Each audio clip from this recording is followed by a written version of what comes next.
The Chrysler Dominion had never lost. Caelthor Draven watched his fleet die anyway, and he did not understand why. The tactical display showed green dots winking out in clusters, not in the ragged pattern of a fair fight, but in rows, in waves, like something had been waiting under the dark for exactly this moment. Smoke curled off the Dominion's Will's own hull sensors, and the bridge smelled of ozone and old blood, the way it always did after a kill, except this time the kill was his. There was only one enemy ship on the display. One. Not a swarm, not a fleet. A single gray shape cutting through the wreckage of his formation like it had somewhere else to be. That was the wrong part. Caelthor had conquered 9 worlds. He had erased 3 species from the star charts. In 6,800 years, the Dominion had never sent one ship against anyone because one ship had never been enough. Now one ship was all that remained standing, and everything else was fire. Report, Caelthor said. His voice did not rise. It never did. Advisor Surak's claws trembled against his console, and for a moment he didn't answer at all, just stared at the numbers scrolling past him like they belonged to someone else's war. 14 minutes, Warlord. The engagement lasted 14 minutes. 14 minutes. Caelthor turned the number over like a stone with no other side. 14 minutes to unmake an empire that had never known defeat. He had walked onto this bridge certain of the outcome. He walked off it certain of nothing. Commander Vex, his sister, stood at the secondary tactical station with her hand flat against the console, not gripping it, just resting there, the way she used to rest her hand on a wound to see if it still hurt. She had fought beside him for 8 campaigns. She did not speak. She didn't need to. Her silence was its own report. Caelthor touched the ritual chalice bolted beside his throne, the one packed with soil from a world he had conquered before Sarek was born. The soil did not answer him either. Where is the human ship now? Caelthor said. Nobody spoke. On the display, the gray shape was turning away, engines cooling to a slow blue, unhurried, like a man closing a door behind him. It was not fleeing, it was leaving. That was the last thing Caelthor saw before the display froze, a single warning glyph. A species he had filed as harmless 300 years ago, now written in red across the wreck of his certainty. Somewhere behind him, in a cell that smelled of iron and old grief, Elder Seraphine Vex closed her hand around a smooth gray stone and did not need to be told what had happened. She had been waiting 9 years to feel it. I wish I could tell you the silence ended there. It didn't. Stay with me, the arithmetic isn't finished yet. 6 hours earlier, none of this had a shape yet. Admiral Kalen Rourke sat alone in his quarters aboard the EDF Vigil, a mug of black tea going cold in his hand, and did not yet know that 14 minutes were coming. He was 48 years old. Built like a man who had learned patience the hard way, and he had the kind of face that didn't move much when he was thinking. Under his uniform, resting against his sternum, hung his father's pocket watch, 47 ticks a minute. The word whole worn smooth under 3 decades of his thumb. He didn't drink coffee. Never had. His father hadn't either. She's ready, Admiral. Chief Engineer McAllister's voice crackled through the intercom, half static, half pride. 210 years old, and she's never looked better. I've kept her running 14 years myself. She won't let you down. Rourke didn't answer right away.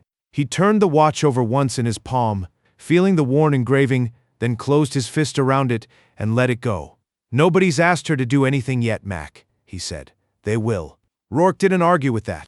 The Aegis Protocol had been laid down before his grandfather was born, a scatter of hidden capital ships tucked into the dark folds of the Oort cloud, a minefield seeded along every approach vector Earth's analysts had ever mapped. 210 years was a long time to keep a secret quiet, a plan built by people who had never expected to see it used. Rourke had trained for it his whole career, the way a man trains for a fire he hopes never comes. He'd run the drills so many times the sequence lived in his hands now, not his head. Close the watch, stand, walk to the bridge, and hope the door never actually opened. He set the tea down when the comms officer's voice cut through, flat and careful in the particular way that meant the news underneath it was not. Sir, priority relay from a Valdari scout ship, Avalon Colony.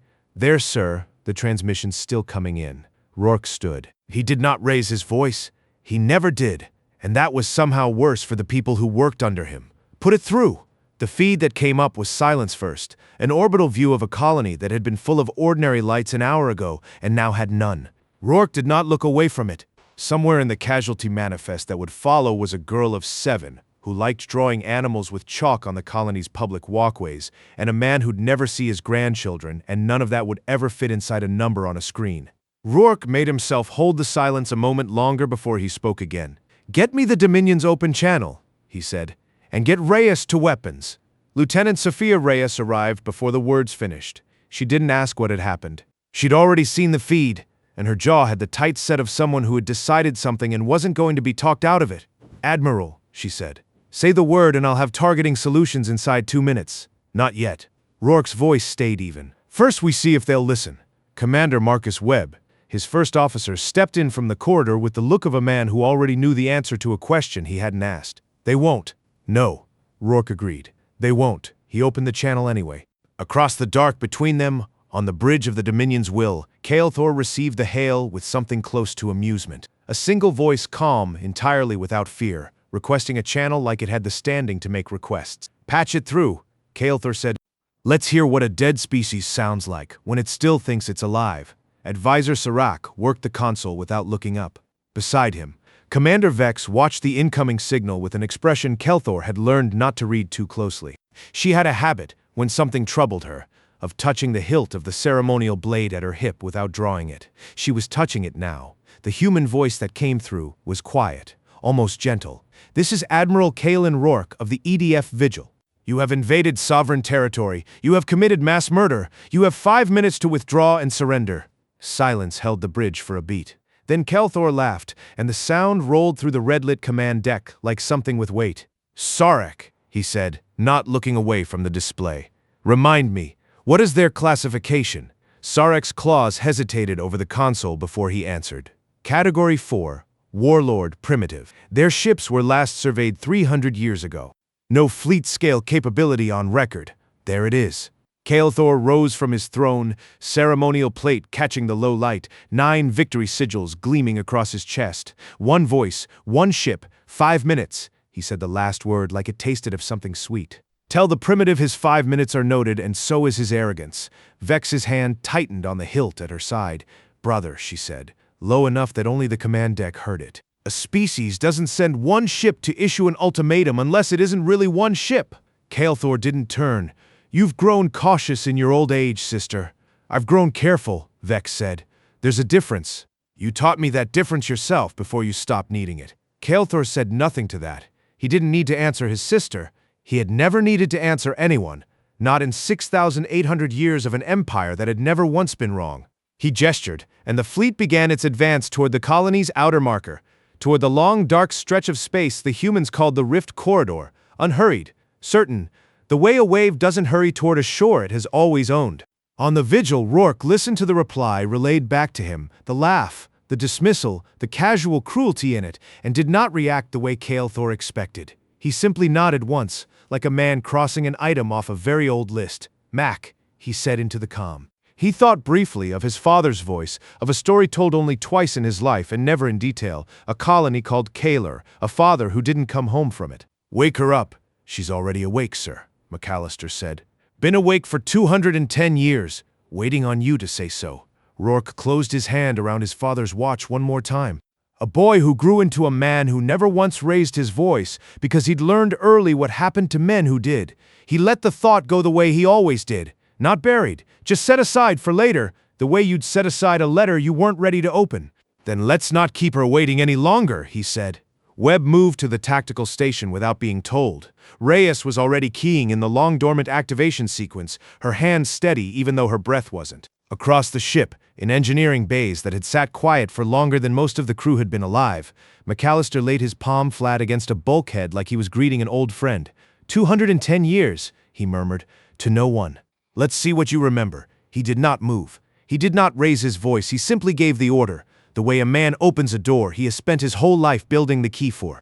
Behind the vigil, in the black between stars, thousands of quiet shapes that had waited 2 centuries for exactly this signal began, one by one, to wake up. The minefield came alive first, silent kinetic rails drifting into new alignments along the Rift Corridor, arming themselves in a sequence so old it had been designed by engineers who were now nothing but names on a memorial wall. Then the hidden ships stirred in the dark of the Oort cloud, 36 capital vessels that had sat unlit and unnoticed for 210 years, their reactors spinning up one by one like a held breath finally being let go. In her cell aboard the Dominion's will, Elder Seraphine Vex felt none of this directly. She only felt the stone in her pocket grow warm against her palm, the way it always did when something in the universe shifted, and she closed her eyes and allowed herself, for the first time in 9 years, something close to hope. She had watched this galaxy for 40,000 years of Valdari record-keeping. She had seen the Chrysser rise, had seen 43 other species fall beneath their advance, had seen certainty calcify into cruelty the way it always did in empires that had never once been told no. She had also seen, buried deep in records the Dominion had never bothered to translate, the strange quiet patience of a species called human, a death-world people who had survived 5 mass extinctions and then, for 300 years, said almost nothing at all. Across the dark, the Chrysar fleet advanced toward the rift corridor in the same formation it had used for 6,800 years, unbroken, unbothered. She had always wondered what they were waiting for. Now, perhaps, she was about to find out, utterly certain that whatever waited for them there would be no different from every other silence they had ever conquered. The corridor narrowed ahead of the Chrysar formation like a throat, and nothing on Kelthor's tactical display showed why it should matter. Empty space. A scatter of asteroid debris too small to register as a threat. Kelthor had crossed 100 corridors like it in 6,800 years, and every one of them had opened onto a world that eventually learned to kneel. Formation holds at standard spacing. Tactical Officer Kavath reported. No anomalies. Good, Kelthor said, and settled back into his throne. Serac, beside him, kept his eyes on the sensor returns a beat longer than the report required. He didn't say anything. He had learned, across 167 years of service, exactly which silences were safe to break and which ones weren't. This one wasn't. Aboard the Vigil, Rourke watched the same stretch of space from the opposite end, and where Kelthor saw emptiness, Rourke saw a clock. Talk to me, Reyes, he said. Mines are live, Reyes said. All 2,400. Passive right now, they won't ping anything until the fleet crosses the 3rd marker. She glanced up. After that, it's not a corridor anymore, it's a kill box. And the 36. Silent running, sir. Engine's cold. McAllister says they'll come up hot the second the first mine fires. No earlier? Reyes hesitated, the way people did when they were about to say something they weren't sure they were allowed to. Sir, can I ask something? Ask. Why give them 5 minutes at all? We both knew what the answer would be. Rourke turned the watch over once in his hand before he answered, an old habit that had nothing to do with checking the time. Because 200 years from now, somebody's going to write down what happened here, he said. And I want it written down that we asked first. Reyes didn't have anything to say to that. Webb, standing at the tactical station, allowed himself the smallest nod, the kind that wasn't for anyone else to see. The comm chimed. Not the Dominion, a secondary channel, old and half-forgotten, one the Aegis Protocol's original architects had built into every hidden ship 2 centuries ago and never expected anyone to actually use. Sir, the comms officer said, voice tight. We're picking up a transponder from inside the Dominion flagship. Encrypted old format, Valdari make, it's a distress beacon, 9 years old. Rourke's face didn't change, but something behind it did. Identify it. A long pause while the system chewed through the signature. Registered to an elder Seraphine Vex. Historian, Valdari Council records list her as missing, presumed executed. 209 years, the officer caught himself. Sorry, 9 years ago, sir. Presumed executed 9 years ago. She's alive, Rourke said. Not a question. The beacon's still transmitting, sir. Whatever that means. It meant, Rourke thought, that somewhere on that flagship was a woman who had been watching the galaxy long enough to know exactly what was about to happen to it, and had been waiting 9 years for someone to finally listen. He didn't have time to do anything with that thought. The fleet crossed the 3rd marker. The first mine didn't look like much on a screen. A small flare. A single red pulse against the black. Kelthor barely registered it as anything but instrument error. Report, he said, mildly annoyed. Detonation, Kavath said, and his voice had lost its flatness. Point defense grid took a direct hit. Minimal damage. 1 mine, Kelthor said. Clean it up. Then the second one fired. Then 6 more in a pattern too precise to be coincidence. Each one placed exactly where a fleeing ship would try to maneuver. Exactly where a defensive formation would try to regroup. Serac's claws moved fast across his console now. No hesitation left in them. Warlord, this isn't a minefield. It's a firing solution. Someone mapped our approach vectors before we chose them. That's not possible, Kelthor said. We only finalized the approach 4 hours ago. They didn't map the approach, Warlord. Sarac's voice had gone very quiet. They mapped the corridor, every path through it. 200 years ago, maybe more. Vex was already moving, barking orders to the 2nd and 3rd divisions, trying to pull the outer ships into a defensive envelope before the pattern caught them too. It was already too late for the outer ships. The mines didn't care about her formation. They cared about the corridor. And the corridor belonged to someone else now. I'll be honest with you, Kael'thor still thought this was a malfunction. He had 6,800 years of evidence that told him empires like his didn't lose to silence. He was about to learn how wrong that evidence was. On the vigil, McAllister's voice came through low and almost reverent. "First contact confirmed, Admiral." "She's doing exactly what she was built to do. Bring up the 36, Rourke said. "Already coming hot, sir. 210 years of sitting in the dark and she wakes up smiling." Rourke didn't smile. He watched the display instead, watched 36 capital ships that had spent 2 centuries as nothing more than cold shapes in the Oort cloud begin, one by one to answer a call they'd been waiting their entire service life to receive. There was something almost unbearably quiet about it. No cheering on the bridge. No triumph in anyone's voice. Just people doing a job they had trained their whole lives for, and hoping they'd trained enough. Reyes broke the quiet first, not with a cheer, but with a correction. "Sir, 2nd wave, impact in 11 seconds. Recommend we hold position and let the corridor do the work before we commit the vigil forward." "Agreed," Rourke said. Hold, he didn't need to give the order twice. Nobody on that bridge wanted to move faster than the plan called for. 200 years of patience didn't unravel in a single afternoon just because the moment had finally come. Aboard the Dominion's will, the bridge had stopped being calm. "Casualties," Kael'thor said. 41 ships lost in the first 90 seconds, Kavath said. "The formation's breaking apart trying to avoid the pattern, and every direction they break into has another mine waiting." Kael'thor stood from his throne for the first time since the engagement began.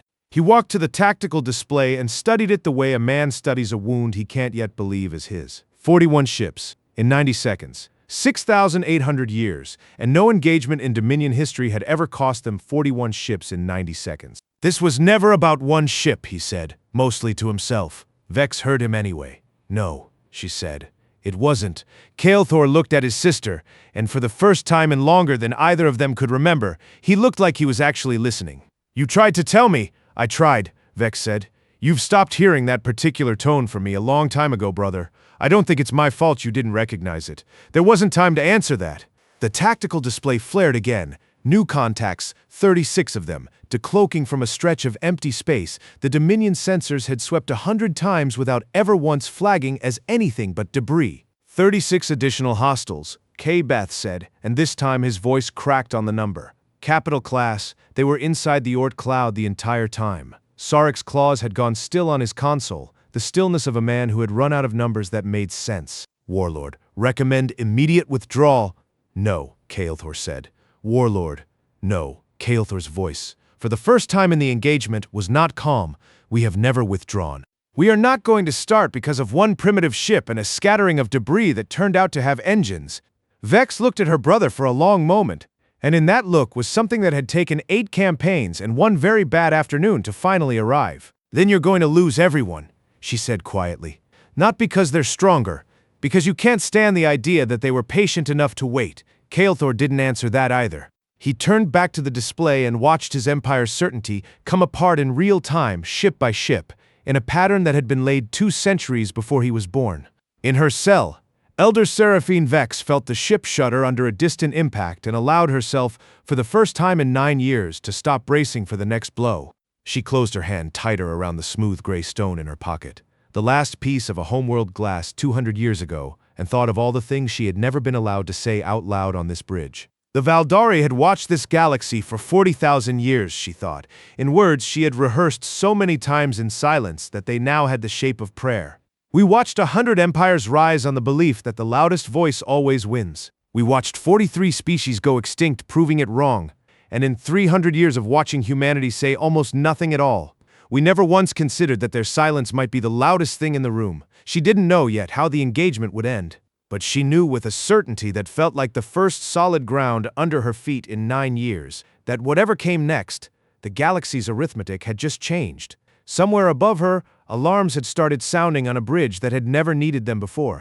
Alarms don't sound twice on a bridge like Kael'thor's. They sound once, and then something is done about it, or the bridge stops existing. This time, nothing was done about it fast enough. "Direct hit," Kavath said, and the words came out flat because there wasn't room left in his voice for anything else. Portside shield array, 60% capacity lost. Kael'thor felt the deck shudder under his own boots for the first time in longer than he could remember. He did not fall. He gripped the rail of the command station instead, and looked at his sister, and found her already looking back at him with an expression that wasn't triumph. It was grief, wearing the shape of being right. "Divert power from the ceremonial deck," he said. "All of it. Shields first. Warlord, the ceremonial deck houses the—" "I said all of it." Kael'thor's voice had lost the amusement it carried an hour ago. What replaced it was worse, because it was fear trying very hard to sound like command. "Do it now!" Sarek obeyed without another word. And somewhere behind the bridge, a chalice of soil from a world conquered 87 years ago went dark along with the ceremonial deck's lights, and nobody had time to notice it happen. Aboard the Vigil, Rourke watched the enemy formation start to genuinely fracture. Ships breaking off in directions that had nothing to do with strategy anymore, and everything to do with survival. He did not let himself relax. 200 years of waiting had taught him that the moment you started celebrating was exactly the moment something went wrong. Raise. Status on the Vigil. Hull's holding, sir. We've taken glancing fire twice. Nothing that matters. Reyes didn't look up from her console. Recommend we hold position, and let the mines and the support fleet finish the corridor. No reason to expose her early. Agreed. Rourke's hand found the watch under his uniform without him telling it to. 47 ticks. Steady. The way it had been steady his entire life. The way it had been steady for his father before him. Webb talked to me about the flagship. Webb pulled up the readout. Dominion's will took a direct hit 40 seconds ago. Shields are down to 60% and dropping. She's the biggest ship in their formation, sir. And right now she's also the slowest one to maneuver. Good, Rourke said. Then quieter, almost to himself, not good. Necessary. McAllister's voice crackled through. Steadier than it had any right to be after 2 centuries of silence broken open in a single afternoon. Admiral, the old girl's running hotter than her specs ever promised, but she's running. Whatever you need from her, she's got it. Rourke didn't answer right away. He was looking at a secondary readout Reyes had pulled up without being asked. The flagship's internal layout, cross-referenced against something the comm officer had flagged an hour ago and Rourke hadn't had time to act on until now. "That beacon," he said. "Seraphine Vex. Can we get a location on her from inside that ship?" "Working on it, sir," the comms officer said. "The signal's weak. She might not even know we're listening. Keep trying." Reese glanced up at him, something careful in her face. "Sir, with respect, we didn't plan for a rescue. The Aegis protocol was built to stop an invasion, not extract a prisoner. I know what it was built for," Rourke said. He didn't raise his voice. He never did. "I'm asking what it can also do." Nobody argued with that. Nobody ever really argued with Rourke, not because he demanded silence, but because his silences had a way of making arguments feel unnecessary. On the crippled bridge of the Dominion's will, Elder Seraphine Vex felt the deck lurch under another impact and understood, before anyone told her anything, that the ship around her was dying by inches. She had spent 9 years memorizing every corridor between her cell and the places she was never meant to see. Not because she expected to escape, but because a historian's habits didn't switch off just because the history had turned into a cage. She reached into her pocket and closed her fingers around the smooth gray stone, and for the first time in 9 years, she stood up. The door to her cell had never been complicated. But power had been diverted away from the ceremonial deck, and the ceremonial deck fed the same relay that fed her door. It had simply never needed to be, because nobody imprisoned for refusing to help conquer their own people generally had anywhere left to run to. And Elder Seraphine Vex had spent 40,000 years of Valdari record-keeping learning that empires rarely noticed the small mercies buried inside their own mistakes. The door slid open. She did not run toward freedom. She walked, instead, toward the bridge, because there was something she needed to say to a man who had never once, in 6,800 years, been told the truth by anyone who wasn't afraid of him. Kael'thor was still at the rail when she arrived, flanked by 2 guards who looked more uncertain than hostile, as though nobody had told them what the correct response was to a prisoner walking calmly onto a dying bridge. "Elder," Kael'thor said, and there was something almost like relief in his voice, the relief of a man grabbing for anything solid. "Tell me what you know about this ship. This human ship." Seraphine studied him for a long moment before she answered. Not with fear. With something closer to pity, the particular pity that comes from having waited a very long time to say a true thing to someone who had never wanted to hear one. "I don't know anything about their ship, Warlord," she said. "I know something about their patience." "Those aren't the same question." "Then answer the one I asked." "You didn't ask a question," Seraphine said. "You gave an order." You've been giving orders for 6,800 years and calling it conversation. She stepped closer, and the guards did not stop her, because some instinct in them recognized that whatever was happening here was no longer theirs to interrupt. The Valdari watched your empire rise. We watched 43 species fall beneath it, and in 300 years of watching a species that never raised its voice, we wondered, all of us wondered, what they were building in that silence. Kael'thor's jaw tightened. And now you know, now I know, Seraphine agreed. You mistook stillness for weakness. You've been making that mistake for so long, you stopped noticing it was a mistake at all. You'll want to hear how this part ends. I promise you it isn't the way he expects. Something in Kael'thor's expression cracked, not into anger, but into something rawer, the specific vertigo of a man realizing the floor he'd stood on his entire life had never been floor at all. He looked past Seraphine, out through the viewport, at a fleet that had spent 6,800 years being right about everything, now coming apart in a pattern too precise to be anything but patience made into a weapon. Vex watched her brother's face and, for the first time in 8 campaigns, did not recognize the man wearing it.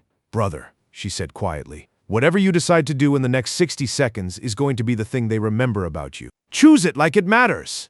Kael'thor didn't answer her. He turned instead to Serac, whose hands had gone still over a console that had nothing left to report that wasn't already obvious. Status, Kael'thor said, and his voice, for the first time in the entire engagement, sounded like a question instead of a command. Serac looked up, and there was no cruelty left in his face, only the exhausted honesty of a man who had run out of better answers. We are losing badly, and we are losing to the one thing none of us were ever trained to recognize as a threat. Somewhere behind them, deep in the ship, a support strut gave way under stress it had never been designed to carry, and the tremor that ran through the deck felt, we are losing Warlord, to everyone standing on it, less like an impact and more like a verdict. 60 seconds was not very long, and Kael'thor spent nearly all of it in silence, watching the tactical display the way a man watches a wave he has already decided not to outrun.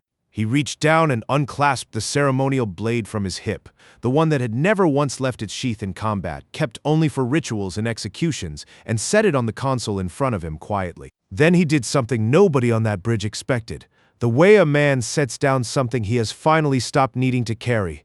Serac, he said, signal the fleet. All ships still capable of flight, withdraw. Serac stared at him. Warlord, I know what we have never done. Kael'thor's voice was flat now, stripped of everything it had carried an hour ago. Send it. On the vigil, Reyes caught the shift in the enemy formation almost immediately. Sir, they're breaking off. All remaining Chrysar vessels, full retreat. Rourke didn't answer right away. He picked up his cooled tea, looked at it, and set it back down without drinking it.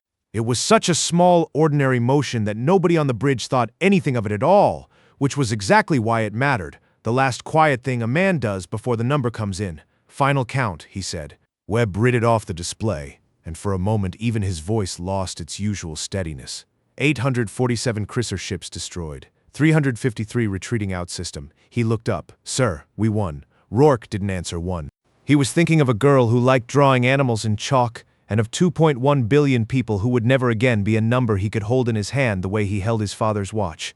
847 was not a victory. It was an arithmetic problem the galaxy had refused to solve honestly for 6,800 years, finally solved. Get me the Dominion's flagship, Rourke said, and find out if Elder Vex is still on it. On the crippled bridge of the Dominion's will, Seraphine stood beside a man who no longer looked like a warlord, only like someone standing in the wreckage of a belief he'd built his whole life on top of.